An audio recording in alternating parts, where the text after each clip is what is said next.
Date है आज की 12 जनवरी 2025 और आज हम करने वाले हैं prime minister and chief minister का चैप्टर। तो सबसे पहले तो in the scheme of parliamentary system of government अगर यूनियन लेवल पे देखें तो president is the nominal executive authority and prime minister is the real executive authority. President को बोलते हैं डिजोर एग्जीक्यूटिव, डिजोर मतलब नॉमिनल एग्जीक्यूटिव, जबकि प्राइम मिनिस्टर को बोलते हैं de facto executive. De facto मतलब फैक्ट में, मतलब real executive authority prime minister, de facto executive, जबकि प्रेसिडेंट को हम बोलते हैं डिजोर एग्जीक्यूटिव। वहीं अगर स्टेट लेवल पे देखें तो governor is the डिजोर executive that is nominal executive and chief minister is the de facto executive that is real executive. ठीक है, तो president is the डिजोर executive, prime minister is the de facto executive, governor is the डिजोर executive at the state level and chief minister is the de facto executive at the state level. इसके बाद constitutional provisions, तो prime minister and chief minister दोनों एक साथ पढ़ेंगे। Article 75 कहता है the prime minister shell be appointed by the president and वहीं आर्टिकल 164 कहता है the chief minister shell be appointed by the governor. तो प्राइम मिनिस्टर और सीएम अगर आप देखोगे या स्टेट लेवल और सेंट्रल लेवल में अगर आप स्टेट लेवल को ऐड करना चाहो तो 89 ऐड कर दो आर्टिकल को में तो वो आ जाता है। ठीक है, तो 75 प्लस 89 164। तो article 75 says prime minister shell be appointed by the president and article 164 says chief minister shell be appointed by the governor. इसके बाद अपॉइंटमेंट एंड ओथ, तो अपॉइंटमेंट एंड ओथ में क्या है कि अपॉइंटमेंट कैसे होता है, क्या प्रोसीजर क्या है, किससे अपॉइंट किया जाता है एज चीफ मिनिस्टर या प्राइम मिनिस्टर। तो इसके रिगार्डिंग कॉन्स्टिट्यूशन में कोई भी स्पेसिफिक प्रोसीजर गिवन नहीं है। According to the convention of the parliamentary system the leader of the majority party is appointed as the PM और सीएम। ठीक है, in case of no clear majority the president और governor may exercise their personal discretion in the selection process and appoints PM और CM respectively. लेकिन मान लो अगर कि कोई क्लियर मेजोरिटी नहीं है तो प्रेसिडेंट और गवर्नर अपना पर्सनल डिस्क्रेशन लगा करके किसी पीएम और सीएम को अपॉइंट करते हैं, मतलब प्रेसिडेंट पीएम को एंड गवर्नर सीएम को। द पीएम और CM has to seek a vote of confidence within a month in their respective house. But इस केस में अगर कोई क्लियर मेजोरिटी नहीं है तो जब पर्सनल डिस्क्रेशन लगा करके प्रेसिडेंट या गवर्नर अपॉइंट कर देंगे पीएम या सीएम को, तो उस केस में उनको 1 मंथ टाइम मिलेगा to seek a vote of confidence in their respective house. इसके बाद when the PM or CM in the office dies suddenly and there is no obvious successor, the president or governor may have to exercise his individual judgment in the selection and appointment of the PM or CM।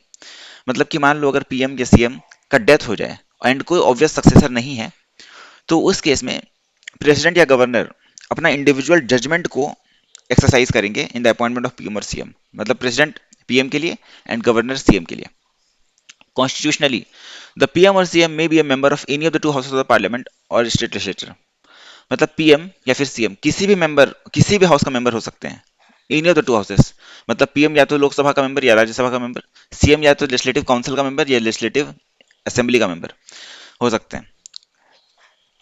लेकिन मान लो कि अगर किसी भी house का अगर member नहीं है तो फिर क्या होगा, तो भी क्या वो अपॉइंट हो सकते हैं? आंसर इज यस, अपॉइंट हो सकते हैं, 6 मंथ्स के लिए अपॉइंट हो सकते हैं। तो a person who is not a member of the parliament और state legislature can be appointed as PM और CM for 6 months within which time he should be elected to the parliament और state legislature. तो 6 months के लिए appoint हो सकते हैं, कोई दिक्कत नहीं है, लेकिन उस टाइम की मतलब 6 मंथ्स के अंदर अंदर उनको किसी और उनको हाउस का मेंबर बनना पड़ेगा। इसके बाद द प्रेसिडेंट और गवर्नर एडमिनिस्टर्स टू हिम और हर the oaths of office and secrecy. तो प्राइम मिनिस्टर को प्रेसिडेंट एडमिनिस्टर करता है ओथ एंड गवर्नर अपॉइंट करता है सीएम को, गवर्नर एडमिनिस्टर करता है ओथ ऑफ सीएम। ठीक है,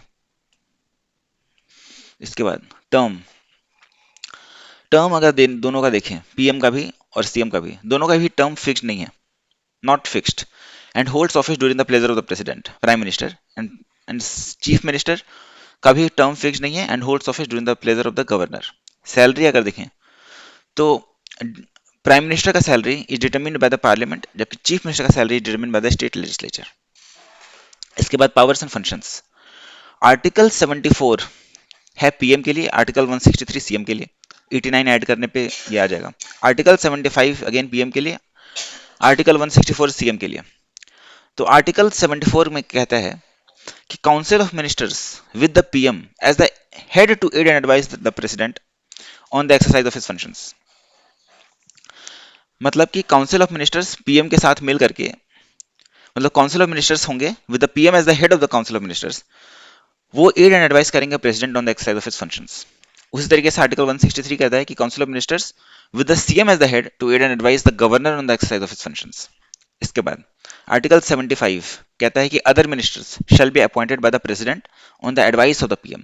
एंड आर्टिकल 164 कहता है कि other ministers shall be appointed by the governor on the advice of the CM. इसके बाद जितने भी मिनिस्टर्स होंगे वो होल्ड करेंगे office during the pleasure of the president and state level पे during the pleasure of the governor, and shall be collectively responsible to the house of the people या legislative assembly of the state. तो जितने भी ministers होंगे union के shall be collectively responsible to the house of the people, मतलब लोकसभा। ये 2013 में prelims में आया भी था, उन्होंने लिखा था shall be collectively responsible to the parliament, जो कि गलत ऑप्शन था। तो shall be collectively responsible to the house of the people. And state level पे जो काउंसिल ऑफ मिनिस्टर्स होंगे they shall be collectively responsible to the legislative assembly of the state. इसके बाद रेजिग्नेशन और डेथ ऑफ द पीएम और CM automatically dissolves the council of ministers. ठीक है, अगर इनका डेथ हो गया पीएम या सीएम का, तो ये काउंसिल ऑफ मिनिस्टर्स को डिसॉल्व कर देंगे, ऑटोमेटिकली डिसॉल्व हो जाएगा काउंसिल ऑफ मिनिस्टर्स। अब इसके बाद in relation to the council of ministers इनके पास क्या पावर है? recommends persons who can be appointed as ministers by the president or governor। तो ये रिकमेंड करते हैं पर्सन को किनको मिनिस्टर्स अपॉइंट किया जा सकता है। स्टेट लेवल पे गवर्नर को सीएम रिकमेंड करेगा एंड प्राइम मिनिस्टर रिकमेंड करेगा प्रेसिडेंट को, गवर्नर को यूनियन लेवल पे। इसके बाद तो recommendation, second allocation and reshuffling. तो सेकंड क्या है? पोर्टफोलियोज का एलोकेशन, रीशफलिंग, स्टेट लेवल पे सीएम के पास एंड यूनियन लेवल पे प्रेसिडेंट, प्राइम मिनिस्टर के पास। इसके बाद can ask a minister to resign और एडवाइज द प्रेसिडेंट और governor to dismiss him in case of a difference of opinion. तो किसी भी मिनिस्टर को कह सकते हैं कि रिजाइन कर दो। तो can ask a minister to resign और एडवाइज द प्रेसिडेंट और governor to dismiss him in the case of a difference of opinion. कि अगर कभी डिफरेंस ऑफ ओपिनियन हो गया तो ये एडवाइस कर सकते हैं प्रेसिडेंट को कि इनको डिसमिस कर दो, या फिर उस मिनिस्टर को भी कह सकते हैं कि आप रिजाइन कर दो अगर कोई डिफरेंस ऑफ ओपिनियन होगा तो। ठीक है, तो in relation to the council of ministers ये पावर्स हैं। इसके अलावा presides over the meeting of the council of ministers and influences the decision. Guide करते हैं इनको, guide, direct, control and coordinates all the activities of all the ministers. Can bring about the collapse of the council of ministers by resigning from the office. अगर obviously prime minister resign कर देंगे तो council of ministers खत्म हो जाएगा। उसी तरीके से अगर सीएम रिजाइन कर देंगे तो भी स्टेट लेवल पे काउंसिल ऑफ मिनिस्टर्स खत्म हो जाएगा, कोलैप्स हो जाएगा काउंसिल ऑफ मिनिस्टर्स का। द रेजिग्नेशन और death of any other minister on the other hand merely creates a vacancy. लेकिन जैसे पीएम का अगर डेथ हो गया या रेजिग्नेशन हो गया तो काउंसिल ऑफ मिनिस्टर्स कोलैप्स कर जाएगा, बट अदर मिनिस्टर्स का अगर डेथ या रेजिग्नेशन होता है तो काउंसिल ऑफ मिनिस्टर में सिर्फ वैकेंसी क्रिएट होगा और कुछ भी इफेक्ट नहीं पड़ेगा इस पे। अब इसके बाद additional powers of PM in relation to the president. तो in relation to the principal अगर देखें तो he or she is the principal channel of communication between the president and the council of ministers। तो जो भी prime minister हैं होंगे वो प्रिंसिपल चैनल ऑफ कम्युनिकेशन की तरह काम करेंगे between the president and council of ministers. इसके बाद advises the president with regard to the appointment of important officials. ये जो चीफ मिनिस्टर, प्राइम मिनिस्टर जो होते हैं वो एडवाइस करते हैं प्रेसिडेंट को with regard to the appointment of important officials. कौन कौन से इंपॉर्टेंट ऑफिशियल्स? जैसे attorney general of India, controller and auditor general of India, chairman and members of UPSC, election commissioners, chairman and members of finance commission. तो attorney general of India, CAG, UPSC, finance commissioners, finance commission के members and election commissioners के members, मतलब election commissioners जो होंगे उनको appoint करने में advice करेगा प्रेसिडेंट को पीएम।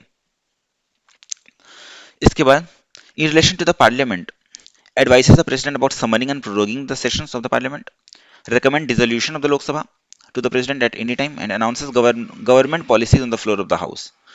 तो इन रिलेशन टू पार्लियामेंट क्या रोल है इनका, एडिशनल पावर्स क्या है पीएम का? तो ये एडवाइस करते हैं प्रेसिडेंट को about summoning and proroguing the sessions of the parliament, session को समन करने के लिए एज वेल एज प्रोरोग करने के लिए। इसके अलावा डिसोल्यूशन ऑफ लोकसभा के लिए रिकमेंड कर सकते हैं प्राइम मिनिस्टर प्रेसिडेंट को, एंड इसके अलावा announces government policy on the floor of the house. ये इनका रोल है in relation to the parliament.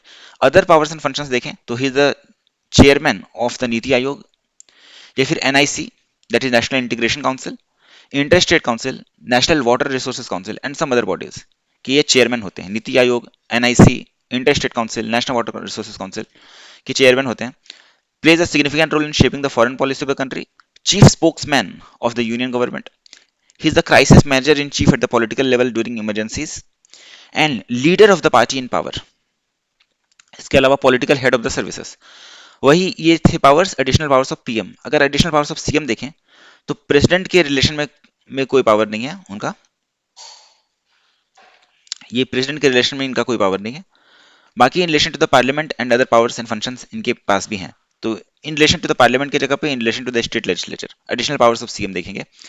The chief minister enjoy the following powers of the leader of the house. जैसे यहाँ इनका था advises the president about summoning and proroguing the sessions, उसी तरीके से सीएम का भी है advises the governor with regard to the summoning and proroguing the sessions of the state legislature. इसके बाद recommend the dissolution of the legislative assembly and announces the government policies on the floor of the house. Other powers and functions देखेंगे तो he is the chairman of the state planning board. इसके बाद जैसे इसमें नीति आयोग के chairman थे prime minister, उस तरीके से स्टेट प्लानिंग बोर्ड के चेयरमैन होंगे CM. Vice chairman of the concerned zonal council bye rotation of holding office for the period of 1 year at a time. तो ये वाइस चेयरमैन होंगे कंसर्न्ड जोनल काउंसिल के, ठीक है, by rotation holding office for a period of 1 year at a time. इसके बाद member of the interstate council and the governing council of NITI Aayog both headed by the prime minister. जो interstate council है, नीति आयोग है, ये इनका चेयरमैन कौन होता है? Prime minister. एंड इनके वन ऑफ द मेंबर्स होते हैं चीफ मिनिस्टर्स, ठीक है। फिर chief spokesman of the state government, जैसे पीएम का है chief spokesman of the union government, उसी तरीके से सीएम का है chief spokesman of the state government. फिर he is the crisis manager in chief at the political level during emergencies, political head of the services। तो almost same power है, additional powers of PM, additional powers of CM similar है, ठीक है। उसके बाद relation of PM with the president, PM का relation president के साथ देखेंगे and relation of CM with the governor देखेंगे। तो देखो आर्टिकल 74 क्या कहता है? आर्टिकल 74 कहता है कि एड एंड एडवाइस कौन देगा? प्रेसिडेंट को एड एंड एडवाइस। तो आर्टिकल 74 सेज कि there shall be a council of ministers with the PM as the head to aid and advice the president. तो council of ministers with PM as the head to aid and advice the president, who shall in the exercise of his or her functions act in accordance with such advice. However, the president may require the council of ministers to reconsider such advice and the president shall act in accordance with the advice tendered after such reconsideration. तो council of ministers with PM as the head उनको aid and advise देंगे president को, लेकिन president अगर चाहे तो reconsider भी करने के लिए कह सकता है एड एंड एडवाइस को। बट आफ्टर सच रिकंसिडरेशन जो भी एड एंड एडवाइस देगा काउंसिल ऑफ मिनिस्टर्स वो प्रेसिडेंट को फॉलो करना पड़ेगा, ठीक है। तो article 74 talks about aid and advise. Article 75 talks about appointment, कि पीएम का एंड मिनिस्टर्स का अपॉइंटमेंट कौन करेगा? अपॉइंटमेंट। एंड साथ में कलेक्टिव रिस्पॉन्सिबिलिटी, कलेक्टिव रिस्पॉन्सिबिलिटी। तो PM shall be appointed by the president, PM को कौन अपॉइंट करेंगे? प्रेसिडेंट करेंगे। एंड अदर मिनिस्टर्स को अपॉइंट करेंगे president on the advice of the PM, ठीक है। तो पीएम को अपॉइंट करेंगे प्रेसिडेंट एंड अदर मिनिस्टर्स को भी प्रेसिडेंट ही अपॉइंट करेंगे but on the advice of the PM. And the minister shall hold office during the pleasure of the president and the council of ministers shall be collectively responsible to the Lok Sabha. तो collective responsibility council ministers की होती है towards Lok Sabha. तो article 74 हो गया add and advice पे काम करेंगे प्रेसिडेंट, काउंसिल ऑफ मिनिस्टर्स के एड एंड एडवाइस पे। Article 75 talks about the appointment, इनका अपॉइंटमेंट कैसे होगा एंड कलेक्टिव रिस्पॉन्सिबिलिटी होगी टुवर्ड्स लोकसभा। एंड आर्टिकल 78 क्या कहता है? ये पीएम की ड्यूटी के बारे में बात करता है, पीएम का duty towards president, PM's duty towards president.